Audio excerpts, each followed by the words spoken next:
Hello and welcome. I'm Ruby Barlow and you're watching the World Report on NewsX World. Let's take a look at some of the headlines of this hour. Former Labor Cabinet Minister Peter Mandelson has been released on police bail following questioning over alleged misconduct in public office. Scotland Yard opened an inquiry into the ex-business secretary after material surfaced indicating he may have passed classified Whitehall intelligence to convicted sex offender Jeffrey Epstein.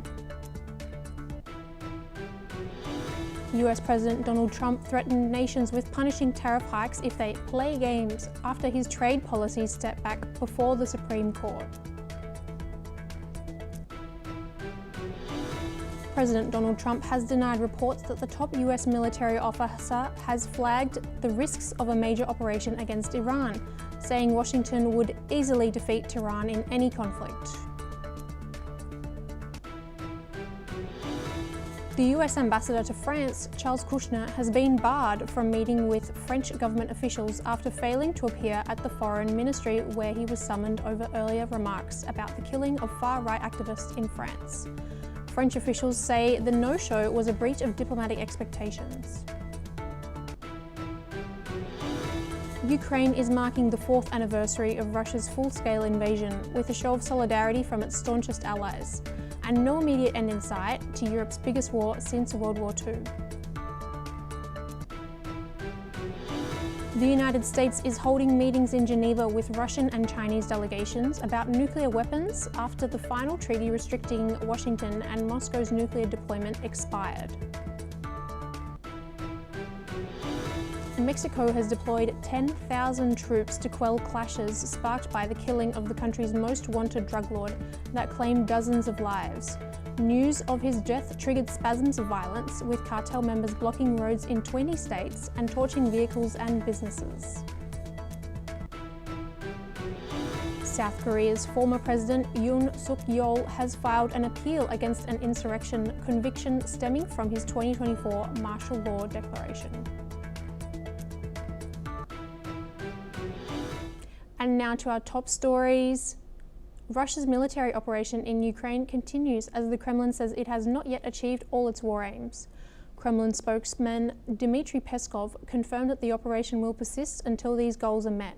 The main objective remains the security of people in eastern Ukraine. Following Western intervention, Moscow claims the conflict has escalated into a larger confrontation. The Kremlin also says it cannot provide a date for the next talks on Ukraine. And now joining us live, we have Ben Aris, who is a former Moscow bureau chief from the Daily Telegraph, joining us from Berlin. Thank you so much for joining us. First question, Russia has changed the goalposts for the war. They started the war talking about denazifying Ukraine, but are now talking about territorial claims and the safety of people in the Donbass region. Do you believe that the changing of these goalposts is just a way of lengthening the war? Well, you have to separate the rhetoric from the realities, the goal. I mean, the Kremlin has made it clear, and Putin's been talking about this since 2007, that his big beef is NATO's expansion eastwards. And what they were afraid of is Ukraine joining NATO, NATO putting missiles in on the Russia-Ukraine border, and that gives missiles a 5-minute flight time to 80% of the Russian population. So it's a gun held to the heads. And Putin's always talked about that. But once the war started, he also has to sell the whole campaign to the Russian people, because you have to understand that, you know, Russia is full of Ukrainians and everybody is like, they have family, cousins, friends. The two are linked at the hip. And so attacking Ukraine is for the Russian people very uncomfortable, because these are like cousins or brothers, however you want to describe them. So we had all the denazification, and that had to do also with the change of regime following the ousting of Yanukovych, which the Kremlin claimed was pushed by a far-right element in Ukraine, and there is a far-right element in Ukraine. So I don't know, it's a lot of noise. You can ignore a lot of it, and it's not necessarily that the rhetoric is changing because they want to continue the war. It's part of like how Putin continues to sell this to his own population. And they, I have to say, have largely bought into the Kremlin's rhetoric, particularly Putin's point that Russia isn't at war with Ukraine. This is a proxy war with NATO. And most Russians believe that. And if you look at the facts that most of the weapons and money that Ukraine is using to stay in the war has been supplied by NATO. So it's not a stretch of the imagination to argue that. You said that some Russians feel uncomfortable with attacking Ukraine as they see the Ukrainians as their cousins. The Ukraine-Russia war is now 4 years in length, which is actually longer than Russia was involved in World War II. How do you think that the Ukraine-Russia war has affected the culture and the psyche of the Russian people?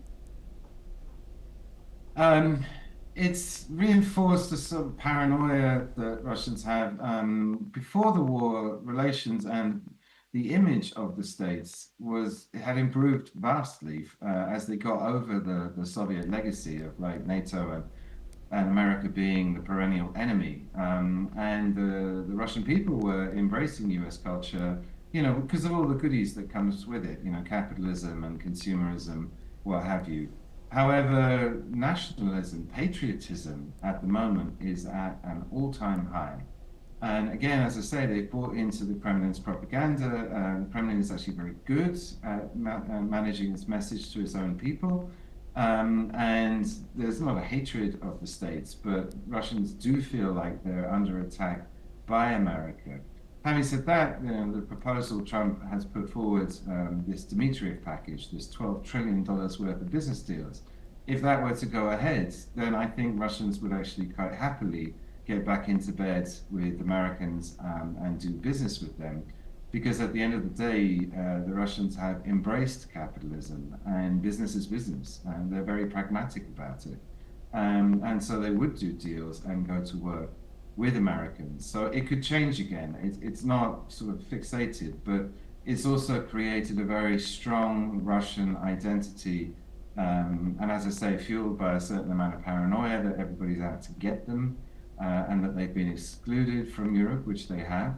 And this all plays to Putin's advantage. He's been capitalizing on these stereotypes. So you mentioned the Trump package. How do you believe, what do you believe the success rate will be of this actually passing in the United States, as there is strong opposition against any support for Russia by the Democrats and some members of the Republican Party there? Yeah, at the moment, look, business is business, and Trump has shown that he will ride roughshod over all the laws and the checks and balances. He's increasingly doing things by executive order, which is effectively a presidential decree that doesn't need approval by Congress. We just saw this with tariffs. That got shut down by the Supreme Court. And I think now he's put it in place, and his basic point about America not having access to critical minerals is a key one that everybody understands is true. And Russia is a cornucopia of critical minerals in particular, not just oil and gas, diamonds, gold, agriculture. It's a huge consumer market. There's a lot of business to be done by American companies. And I think if he actually delivers on this business package and the amount of money they're talking about, 12 trillion, that's 6 times the size of the entire Russian economy. So this is a huge amount of money. And I think if you put that amount of money on the table, that despite the reservations that some Republicans have and Democrats, that I think they will take the money, they'll do the deal. All right, Ben, please don't go far and stay with us as we move to our next story. On the 4th anniversary of Russia's invasion of Ukraine, President Volodymyr Zelensky has urged the European Union to provide a clear timeline for Ukraine's accession to the bloc. He said having a guaranteed date would help fortify Europe against any divisions Russia could use to block Ukraine's progress. Zelensky warned that without this guarantee, Russian President Vladimir Putin could stall Ukraine's EU integration for decades, using divisions within Europe to his advantage. Meanwhile, NATO Secretary General Mark Rutte has stated that the West must support Ukraine until the bloodshed stops. Commemorating the 4th anniversary of the war, Rutte has stated that there cannot be peace in Europe without real peace in Ukraine. And now back to you, Ben. So Ukraine has been intending to join the EU since 2022, since the war started. Can you explain to our viewers, why it has been taking so long, and what are some of the challenges that Ukraine has faced in terms of the criteria for accession? It always takes a long time to join the EU. They have this very complicated process. There are 6 clusters, 33 chapters in all. And you have to bring your laws, institutions, everything into compliance with EU standards. So what's happened so far is, of all these clusters, the screening process has been completed, where basically Brussels reads through all your laws and says, like, this one's already pretty good and that one needs a lot of work. And what happens next is the negotiation process, where they sit down, Brussels and Kiev, and work out in detail how they're going to change the laws and what's acceptable and what's not, in order to clear the way for accession. And that process takes usually about 10 years. What's being proposed now at Trump's behest is the whole process be accelerated. And like I say, all the clusters are ready and they've been looked at. But what they're proposing is to rush the whole thing through in a year, and Ukraine would join in 2027. And that the Europeans are very unhappy about, because they want to go through their regular process of negotiations and work out the laws. And Trump's just saying, that just sign off, give him membership, and then do all that work afterwards. So it's up in the air at the moment. And this is why Zelensky is trying to persuade the Europeans at the parliament, in the speech he gave this morning, set a date. And it's a brilliant idea. There's nothing that the EU could do more to help Ukraine than to let it into the EU, because it comes with fully formed institutions, it comes with structural packets, and the key here is that it will open Europe's markets duty-free, which will allow Ukraine to export to Europe, make money, and then pay for its own reconstruction simply from the profits of that business. So I think it's a fantastic idea, and to keep it out for 10 years is not going to help, because you also need the investment climate in order to attract private capital. And again, EU membership vastly improves your investment climate, because you have EU laws, standards, what have you, which investors know and like, and they will come and invest in Ukraine, which will also accelerate the recovery. But as I say, the EU are very unhappy about it, and there's a lot of pushback, and a lot of senior people have said, no, it's still going to take 10 years.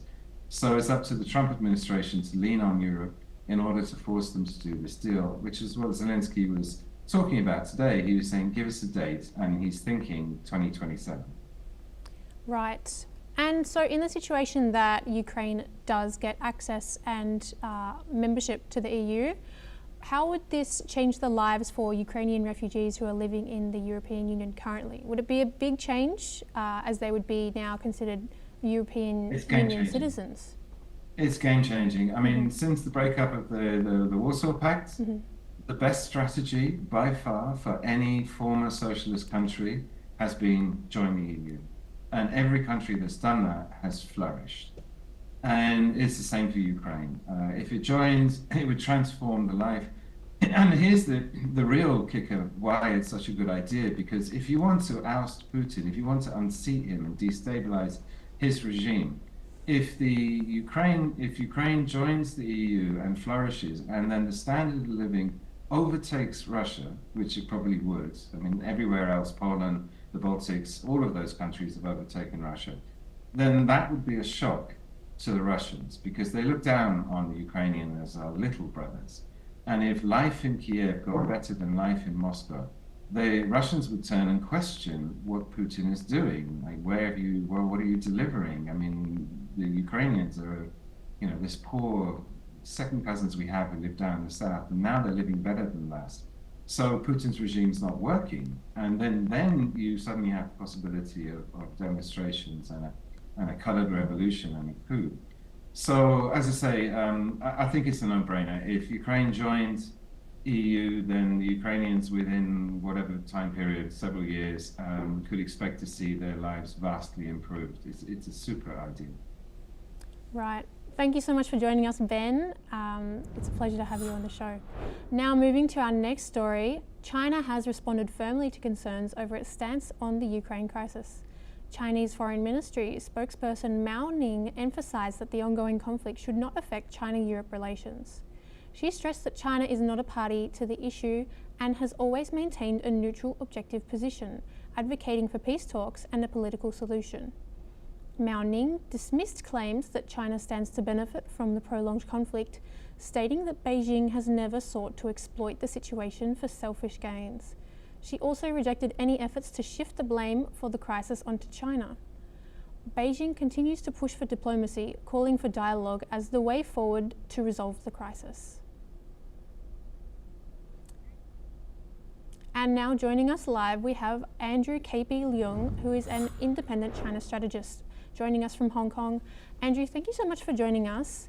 First question being, why would China emphasise separating the Ukraine war from its bilateral ties with Europe? Is it a way of protecting its business interests in Russia and Europe, perhaps?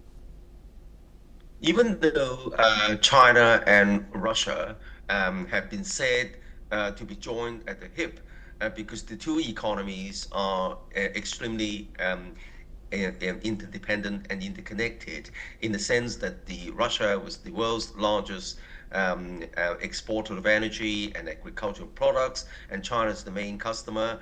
But China has been very, very careful in calibrating its relationship to the Ukraine war, because the Ukraine war tramples upon a highly held principle of Beijing, which is territorial integrity, and the United Nations Charter.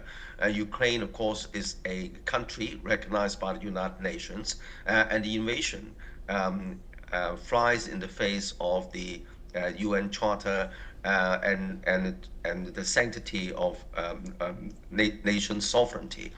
But on the other hand, China's as I mentioned, the economies are tied together, and then both China and Russia have been mutual trading partners for a long, long time, well before the Ukraine war.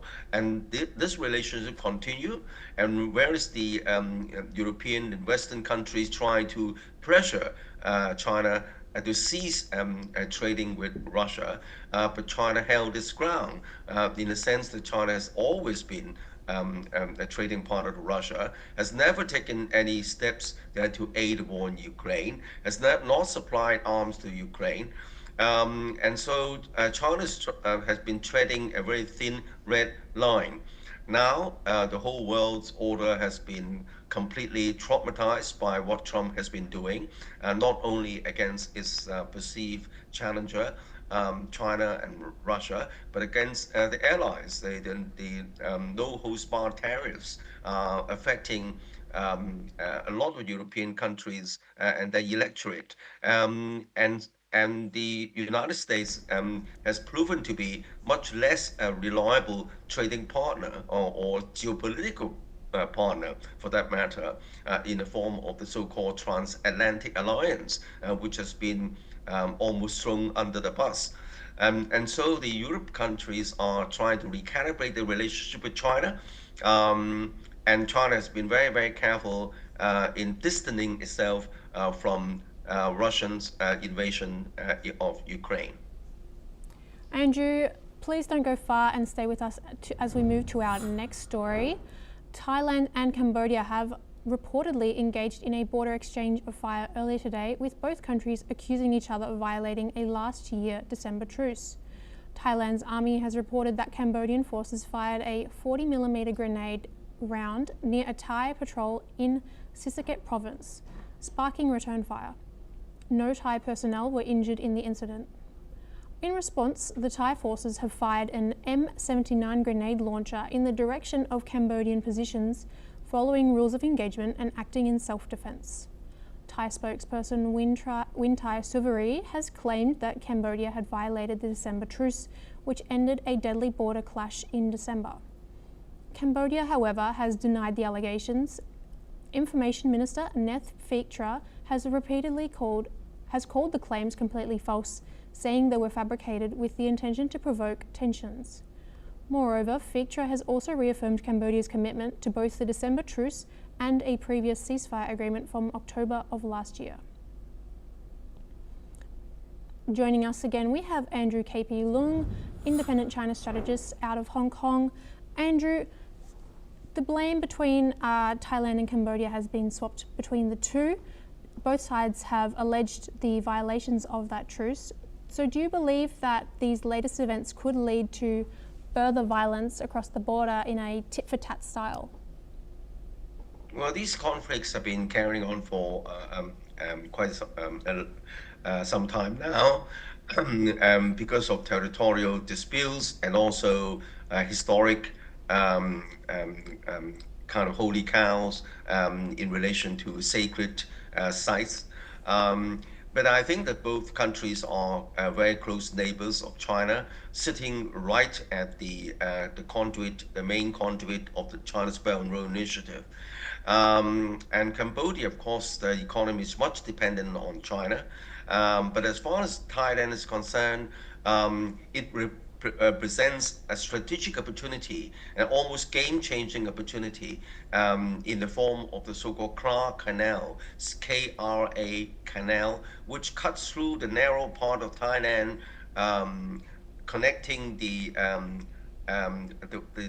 eastern part of Thailand, which of course is a narrow strip of land, to the western part of Thailand, which is the Andaman Sea, bypassing the Malacca Strait, which of course is the choke point, a very important choke point controlled by Americans' 7th Fleet.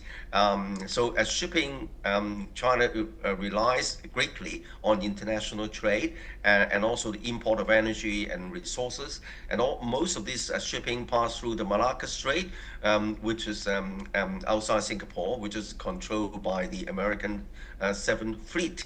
And so if push comes to shove, if the United States shuts down the Malacca Strait, China's lifeblood would be seriously impacted. But the Karak Canal, which is the narrow part of Thailand, which is set to finish the public bidding for a project, which cuts through this narrow part, connecting the eastern part of Thailand to the western part, which is the Andaman Sea, bypassing entirely the Malacca Strait. Now this project is likely will take a number of years, but it's truly game-changing. It affects China's strategic strategy with its Belt and Road Initiative bypassing this hook point, but it would affect the prospects of Singapore as well, because Singapore prides itself on sitting right at the entrance point of this choke point, and therefore the United States relying on Singapore as a very useful partner. But the usefulness of Singapore will be greatly diminished with the Karak Canal construction. So I think that this is a very, very important dimension as far as Thailand is concerned in the context of the regional geopolitics. Andrew, thank you so much for joining us today, and thank you so much for sharing your thoughts. Now to our next story, moving to Europe. The UK has unveiled nearly 300 new sanctions aimed at crippling Russia's war economy, targeting oil exports, military suppliers, banks and shadow fleet tankers. Officials say Russian oil revenues have fallen to their lowest levels since 2020 as international pressure intensifies. Among those hit is a major state pipeline operator responsible for moving most of Russia's crude exports. The measures also focus on companies accused of helping Moscow evade existing restrictions.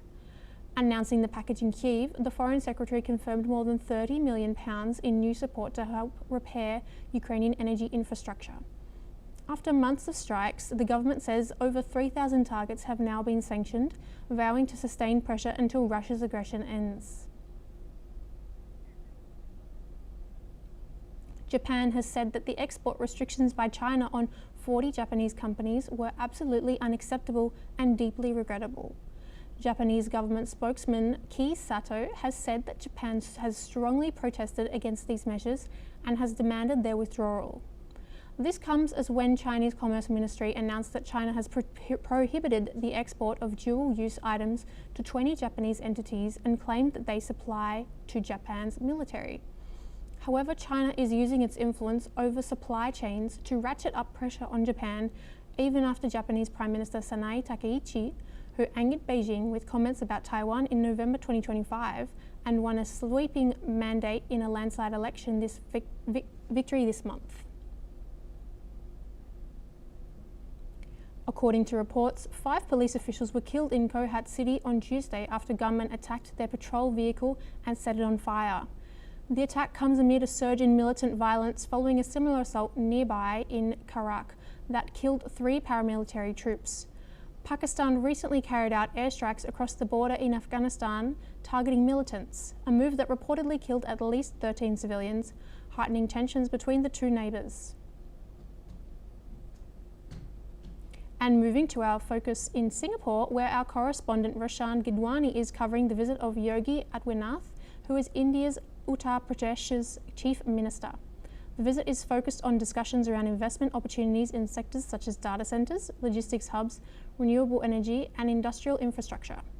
Gidwani speaks with Karun Kandoy, founder and CEO VDC Education, about the potential for growth in Uttar Pradesh. Listen in. Hello, I'm Roshan Gidwani for NewsX World. Now today it's the 24th of February and we are at the Shangri-La where the Chief Minister of Uttar Pradesh, Yogi Adityanath, has been residing.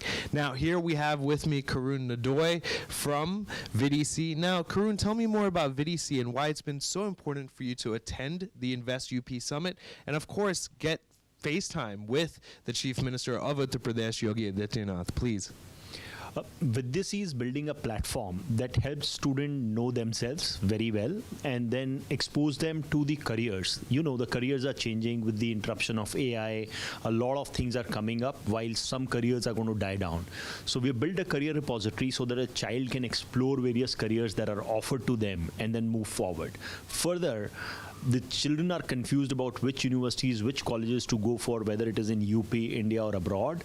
This platform helps them find the right college and then ease out the application process. We are the first edtech, which is AI first and is being built from none other than UP. We are a UP startup registered company working from Noida, and we cannot thank the Chief Minister and his government enough for providing us the infrastructure, the support through Startup UP and Invest UP to encourage entrepreneurs like us to switch careers from being in job to helping build companies within the UP. The FaceTime with the CM is important so that he knows the kind of work that's being done in his own state outside of the large investment production units and everything. The reason is the companies like ours are going to be super critical in building these skills for the UP, for the India, and for the world. Because like our Honorable Prime Minister and our Honorable CM calls India as the recruitment hub, as the manpower for the world. And for that, right skilling, right tech is important to be built right at home. Fantastic. Now, you mentioned a couple of things there, career depository, and the fact that you are entrepreneurs and your company is a sort of edtech startup, right? So my first question, based on your answer there, is what are some of the careers that some of the students in Uttar Pradesh should be focused on in the next 10, 20, 30 years? The honest answer is I don't know, because things are changing so rapidly that it's very difficult to say which careers are going to come up. What we do tell these students though is know yourself very well and pick a career accordingly. Because if you do what you're passionate about, what makes you happy, because I can see on your face you're gleaming, and that means you enjoy what you're doing, so then your career is secured no matter what AI comes in, because we'll need experts in the field to come up and do their job. So it's not so much about what careers are coming up. What is even more important is who you are and what career is best fit for you, and accordingly go pursue that career. It sounds like for our viewers, for NewsX World, if you want to choose a career, you really have to follow your heart, right? Fantastic. Now, of course, you chose the path of entrepreneurship. Talk to me about the entrepreneurship scene in Uttar Pradesh. When you started this business, it is a startup. Did you receive a grant of some sorts? Yes, so through Startup UP program and India startup programs, you do get some grants, you get some benefits, whether it is when you are filing an IP or applying for various things. So we do get grants. Most importantly, UP is a huge market because that's arguably a combination of 4 or 5 large size European countries and growing. So imagine a fastest growing economy, within that a very fast growing state, and you are at the helm of things where a lot is to be done as far as education is concerned. So that for us is the biggest grant that comes. It's a developing state, and that too very fast, and if we could be a part of that journey in creating the manpower that is going to be needed by UP for India and the world, then we're happy to be there. Yeah, it almost sounds like a responsibility a little bit. It is. What we do is super important, and that's why every one of us, every team member, every family member of Vidyasi lives by the dream of student victory. That's our sole goal. Because what we believe, I've been in education for 20 plus years. If your students win, the business success, financial success is a foregone conclusion. Student victory, I like it. Now talk to me about women empowerment in the future as well. From what I understand and what I've read, there are now over 19,000 police officers in Uttar Pradesh. How is this also kind of transversing in the workforce, in corporations? Are women coming up in the workforce? Talk to me about that. Most definitively, like we've seen an increasing trend of more and more women joining the workforce, whether it is government, private sector, or every phase of every industry. In fact, about 55% of our employees are women, and we are very proud of them. It's just a matter of time when you will see in the Viksit Bharat Abhiyan of 1947, there'll be at least 50% of the contributors from the fairer gender of the world. And the whole ecosystem is working towards empowering them. More than empowerment, I think our women just needs an opportunity. And now those opportunities are presenting themselves, and they're grabbing it and running with it. Fantastic. Thank you so much for your time. Thank you. Pleasure. I'm Rashan Gidwani for NewsX World. And that's all we have time for. Keep watching NewsX World for more News World updates from around the globe.